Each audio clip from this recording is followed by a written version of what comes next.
Diskangiz mana shunaqa 8 bo'ldimi? Bizga olib keling. O'zimiz yechib, chiroyli qilib remont qilib beramiz. Mana shunday qilib avaylab o'zimiz yechib, Abbos cho'tki qilib beramiz, a. Lekin mana plastmaslarni endi o'zlaringiz remont qilib olasizlar, biz bunga buni ham remont qilib beramiz-da, ko'p pul olganimiz uchun keyin yomon ko'rib qolasizlar bizlarni.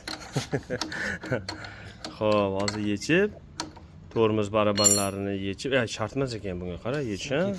Juda zo'r skuter ekan. Agar mashina yengil yechilsa, biz yana skidka ham qilib yuboramiz. 10%. Chunki ko'p qiynamagani uchun. Bu diskamiz qanday qilib bu holatga kelgan?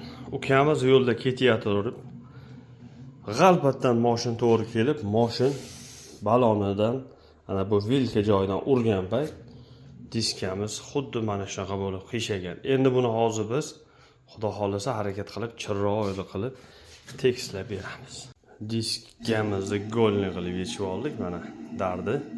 Buni remonti biz o'ylaganchalik oson emas ekan. Lekin buni egasi bizda podpischik, shuning uchun aytgan pulimiz ham 150 ming so'mdan yana u yigitimizga marojniy puli где-то 10 ming atrofida o'tib beramiz skidka qilib. Xudo xolasa diskamizni remonti o'z nihoyasiga yetdi. Ukamiz bemalol endi mazza qilib radnoy holatida yursa bo'ladi.